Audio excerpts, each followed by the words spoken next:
মানে এই এলিগেশ্যন যে মোৰ ওপৰত আছে, এলিগেশ্যনটো আনিছে কোনে? মানে যদি ট্ৰেডৰ লগত যদি জড়িত আছোঁ, জড়িত থাকিলেতো কোনোবা এটা এলিগেশ্যন দিব লাগিবতো।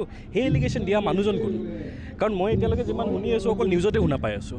এতিয়া চাওক, এই ল'ৰাজনৰ যোনজন ল'ৰাৰ নাম কৈছে, মোৰ লগত ফটো দেখা পাইছে, 100% এইটোতো আৰু মই চিনি নাপাওঁ বুলি নকওঁ। একমাহ আগলৈকে অসমৰ ৰাইজেও গম পোৱা নাছিলে ট্ৰেডিং স্কিমটো ভাল নে বেয়া। একমাহ আগলৈকে পুলিচেও গম পোৱা নাছিলে ট্ৰেডিং স্কিমটো ভাল নে বেয়া। আমি কেনেকৈ গম পাব লাগিছিলে?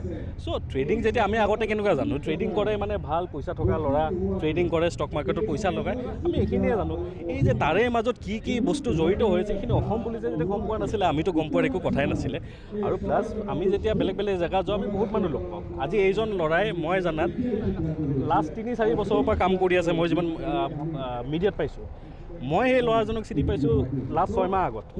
6 মাহ আগত পৰা চিনি পাইছোঁ যদি মই এই ট্ৰেডিঙৰ লগত কেনেকৈ জড়িত থাকিম। তাৰ পাছতো মই কৈছোঁ যে মইতো আৰু পলাই যোৱা নাই, মইতো আছোঁ, মইতো এণ্টিচিপেটো এপ্লাই কৰা নাই। মোক যদি অসম আৰক্ষীয়ে মোক মাতক, মই যাম আৰু যিমান কপাৰেট কৰিব লাগে মই কপাৰেট কৰিম। মোৰ বেংক একাউণ্ট দিব লাগে কওক, মোৰ ফোন ৰেকৰ্ড দিব লাগে কওক, চব কৰিবলৈ ৰেডি আছোঁ। মইতো পলোৱা নাই। নাই নাই নাই 100% নাই। এতিয়া চিনি পোৱাটো যদি ভুল হয় তেতিয়াহ'লে সেই ভুলটোতো মই কৰিছোঁ। কাৰণ আমি য'ত যাওঁ বহুত মানুহ লগ পাওঁ, এতিয়া কোনে কি কৰিছেতো আমিতো গম পোৱাৰ কথা নহয়। আৰু এইটো 6 মাহ আগৰ কথা। 6 মাহ আগত যেতিয়া এই ল'ৰাজনক লগ পাইছোঁ, আৰু সঁচা কথা এই ল'ৰাজনে দামী গাড়ী এখন লৈ আহিছে। আমাৰ ইমান দামী গাড়ী উঠাৰ মানে বা কিনাৰ আমাৰ অকাত নাই। যেতিয়া ইমান দামী গাড়ী এখন যেতিয়া উঠিও পাব আমাৰো ভাল লাগে। এতিয়া তাৰ এই ল'ৰাজনে কি কৰে এইটোতো আমাৰ জানাটো পচিবলে নহয়। 100% উঠিছোঁ, ইমান ধুনীয়া গাড়ী দেখা পাইছোঁ, ভাল লাগিছে, আমিও উঠিছোঁ। কিন্তু 6 মাহ আগলৈকে যেতিয়া এই ট্ৰেডিঙৰ কথা কোনো অসমৰ মানুহে গম নাপায়, পুলিচে গম নাপায়, মই কেনেকৈ গম পাব লাগিছিলে? এদিন লগ পাই গম পোৱাটো পচিবল নহয় কাকো।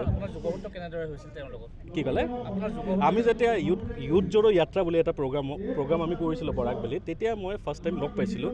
তেতিয়া মানে বিভিন্ন মানুহে তাক লৈ আহিছিলে, আহি মোৰ লগত চিনাকি কৰাই দিছিলে। তো এনেকুৱাতো বহুত মানুহক আমি য'ত যাওঁ আমি বহুত মানুহ চিনাকি হওঁ, বহুত মানুহ লগ পাওঁ।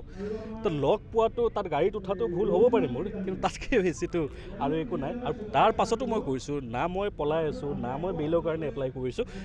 আৰক্ষীয়ে মোক যেতিয়াই ক'ব মই 100% মই যাবলৈ ৰেডি আছোঁ। মই মোৰ বেংক একাউণ্ট লাগে, মোৰ ফোন ৰেকৰ্ড লাগে, চব দিবলৈ মই ৰেডি আছোঁ। ট্ৰেডিংটো ধৰি লওক এইটো কোনো এটা বেয়া কাম নহয়, কিন্তু অবৈধ তৰিকাৰ কৰাটোহে আমি কৈ আছোঁ। আপোনাৰ বৈধ ট্ৰেডিঙত আপোনাৰ ট্ৰেডিঙৰ কিবা আছে?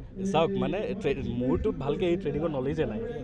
একমাহ আগলৈকেতো মেক্সিমাম অসমৰ মানুহৰো চাগে ট্ৰেডিঙৰ কথা ইমান এটা নলেজ নাছিলে। ইনফেক্ট অসম আৰক্ষীৰো ইমান এটা নলেজ নাছিলে। আমি কি দেখোঁ এইবিলাক এই চিনেমাত দেখা পাওঁ, ষ্টক এক্সচেঞ্জ কৰে, বহুত পইচা কমায় মানুহে। এইখিনিয়ে যিমানখিনি নৰ্মেল মানুহৰ যিমানখিনি নলেজ, আমাৰো ইমানখিনিয়ে নলেজ। তাতকৈ বেছি যেতিয়া মই আৰু এবাৰ কৈছোঁ, যেতিয়া অসম আৰক্ষীয়ে যোনখিনি নলেজ নাই, এইখিনি নলেজ আমাৰ ওচৰত কেনেকুৱা আহিব? এইখিনিয়ে আৰু।